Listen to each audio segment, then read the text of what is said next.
Welcome back to the deep dive. Our mission today is to really cut through the noise surrounding the biggest financial document in the country. And it is a big one. Oh, massive.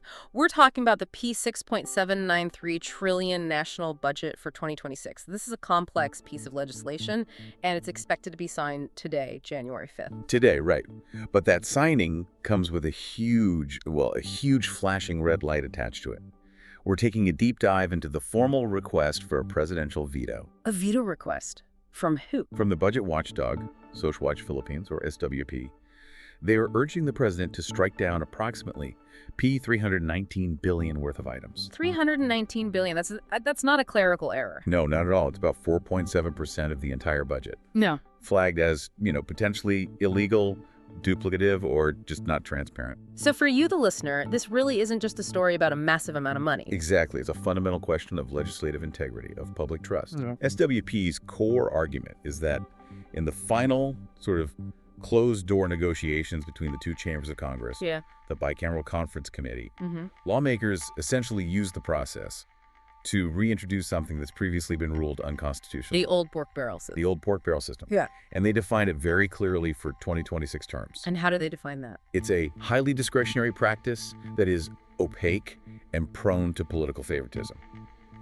I mean, they're arguing the process itself has been weaponized. Wow. And their co-convener, Dr. May Victoria Raquiza, she framed it perfectly.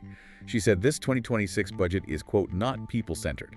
And she basically accused Congress of ignoring public anger over unprecedented levels of corruption. That's some strong language. It really sets the stage for a high-stakes constitutional confrontation. It does. Okay, so if the total critique is $319 billion, let's start by unpacking the first major category, the items that were either slipped in at the last minute or simply duplicate existing programs. Right, and this category speaks directly to the efficiency and accountability of public funds. I mean, if you're spending money on a program that already exists, You're wasting resources. You're creating confusion, and you're providing cover for discretion. Okay, let's start with infrastructure. It always eats up the largest portions of the budget. SWP is targeting specific programs under the DPWH, the Department of Public Works and Highways, for a veto. That's right. They want the president to strike down two major funding streams. The first is the Sustainable Infrastructure Projects Alleviating Gaps program. That's a mouthful. It is. Thankfully, they've nicknamed it SIPAG. The second is the Basic Infrastructure Program, or BIP. And these are for what? Roads, bridges? Yeah, roads, bridges, flood control, significant funds. So what's the issue here? I mean, are these bad programs on paper? Not necessarily bad, no. But they are duplicative in practice. SWP's argument is that both SIPAG and BIP heavily overlap or just fully duplicate infrastructure efforts that are already underway. And already funded. And already funded within the DPWH's regular allocation. So if that's true, why would Congress create brand new, separate funds to do the exact same job? That just sounds incredibly inefficient. It does. It's like buying two of the same vacuum cleaner, but calling one the Basic Cleaning Program and the other the Sustainable Cleaning Initiative. That's a perfect analogy. Yeah. Because it gives politicians, especially members of Congress, a separate, specific pot of money that they can personally claim credit for. Ah, okay. It creates discretion where none is needed. It's a mechanism for bypassing the established and often slower departmental procedures. Let's pivot now to the agricultural sector. I understand that saw similar red flags. It did. The Department of Agriculture funds drew scrutiny. But this time, the process, not just the duplication, was the key issue. Okay, tell me more. Exactly. So there were two items here. First, the P10 billion Presidential Assistance for Farmers and Fisherfolk, the PAFF, which SWP flagged for duplication, just like the infrastructure funds. But the second item is even more illustrative of the transparency problem. P8.9 billion allocated for farm-to-market roads. Now that sounds like a genuinely useful thing to fund, getting products from farms to consumers faster. What was the specific complaint there? It wasn't the road itself, it was the timing. The P8.9 billion was introduced as a, quote, last-minute adjustment. Last minute? How last minute? This request for funding came during the bicameral conference meeting itself, the very last huddle before the final report is created. And crucially, It had not gone through the public scrutiny that's mandatory in the earlier hearings. So it was never debated in public. How can the public, or even the rest of Congress, verify the need or the project location or the cost? They can't. You can't, and that's the implication for the listener.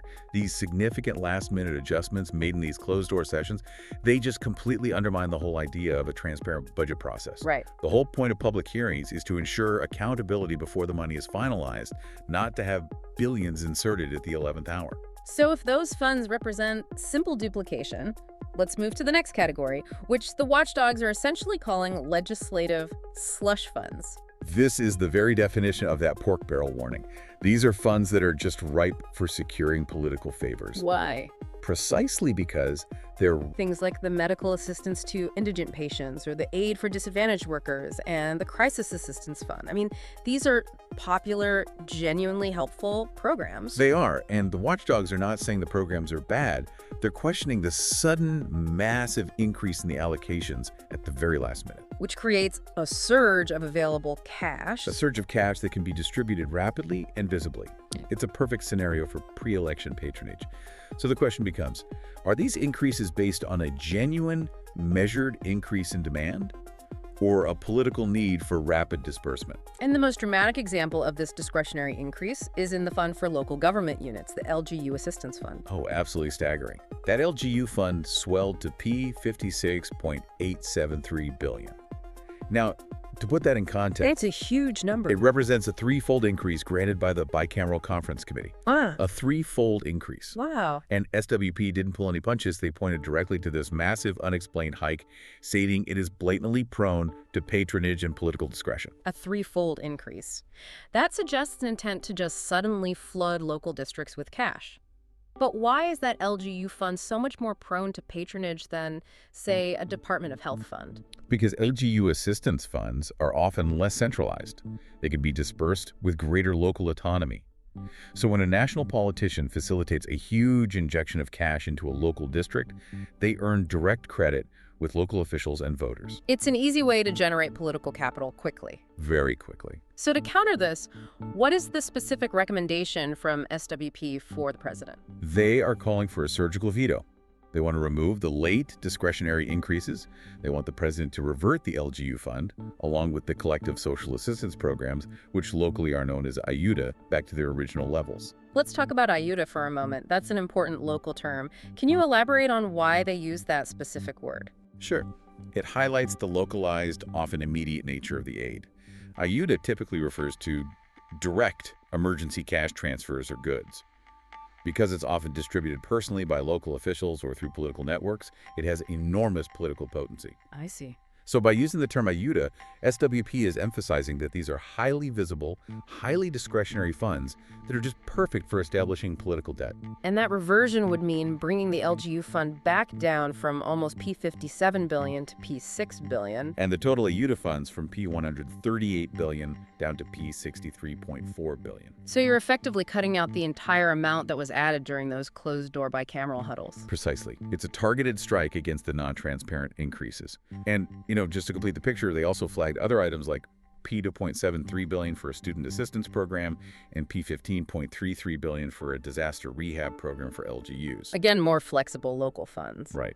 They even flagged a relatively small P23 million for the Philippine pavilion at the UN Climate Conference, maybe as a symbol of non-essential discretionary spending.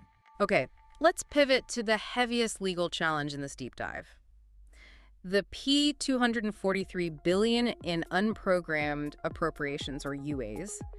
This is where the constitutional stakes get dangerously high. Absolutely. A prominent lawmaker, Representative Edgar Aris, is threatening to bring this issue directly to the Supreme Court if it isn't vetoed. So we're moving from issues of efficiency and patronage to an issue of actual constitutionality. We are.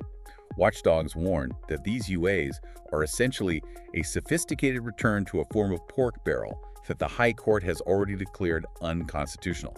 This is a fundamental challenge to the legislative power of the purse. Okay, help us break this down for the listener. Yeah. What exactly is an unprogrammed appropriation, and why does it raise such serious legal concerns? Well, think of it this way.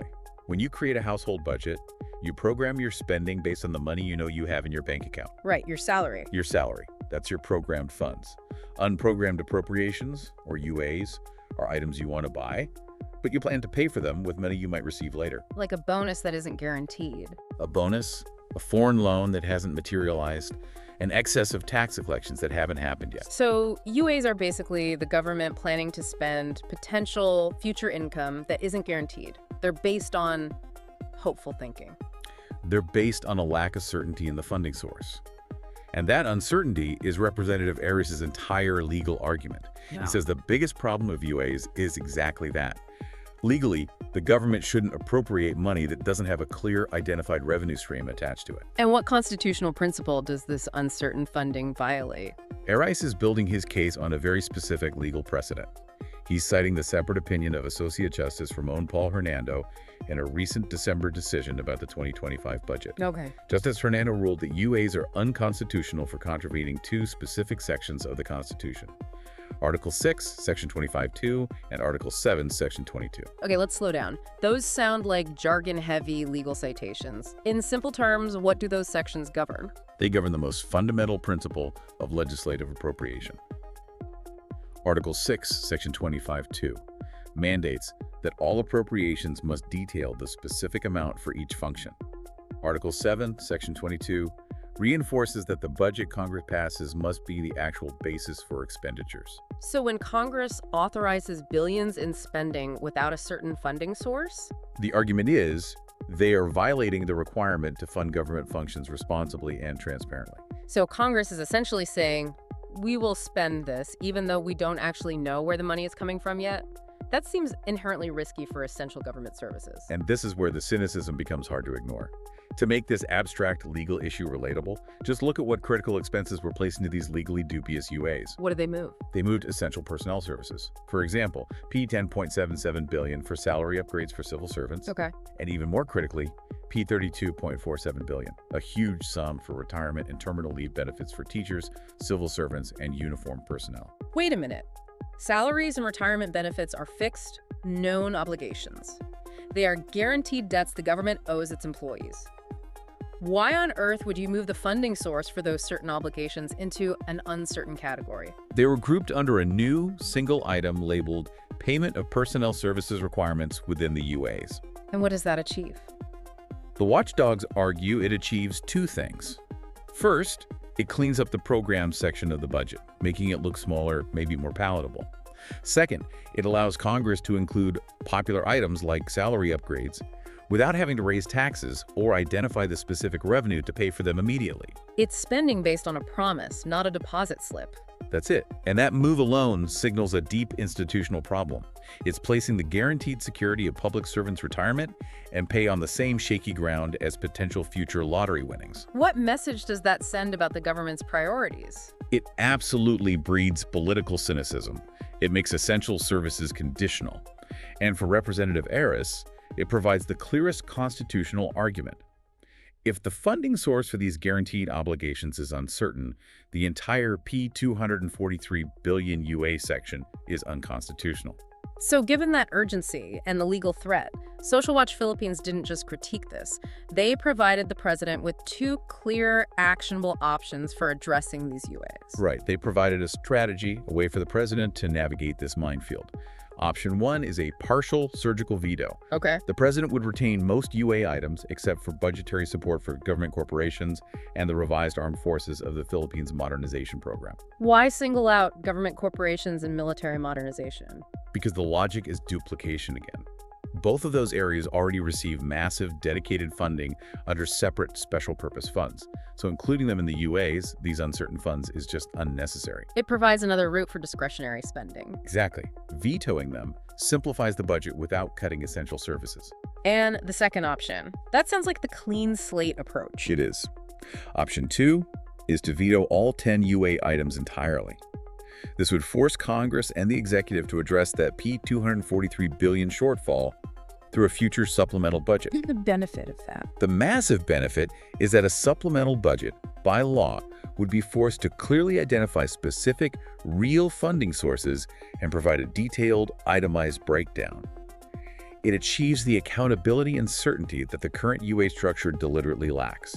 Now, in fairness, we should acknowledge the counter perspective here. The Senate Finance Committee Chair, Sen Sherwin-Gatchalian, insists this is a landmark people-first legislation. Right. He's saying it prioritizes critical sectors like education, health, and agriculture, the very sectors we've been talking about. But that's the narrative clash, isn't it? It is.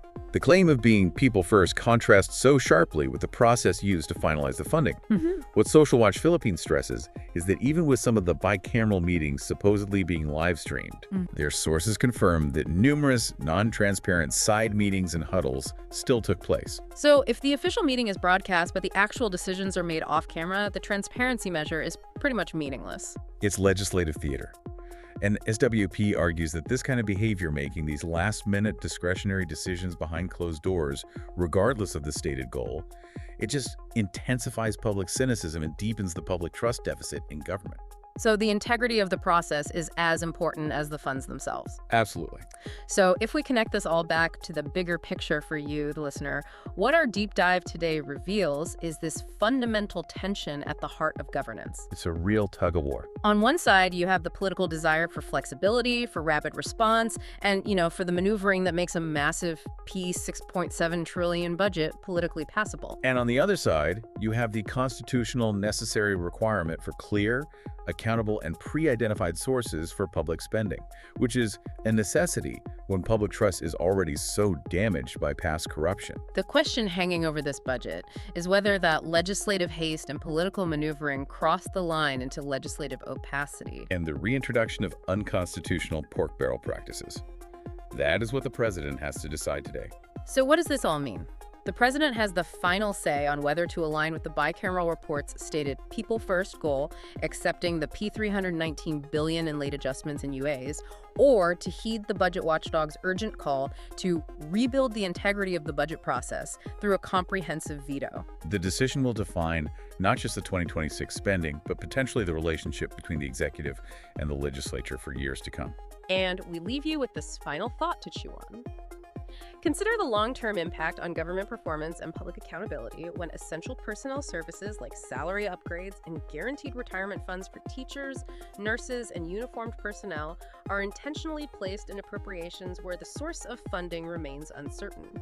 Does putting the foundation of the civil service on shaky ground make those employees feel valued, or does it confirm the political cynicism that the watchdogs are trying to fight?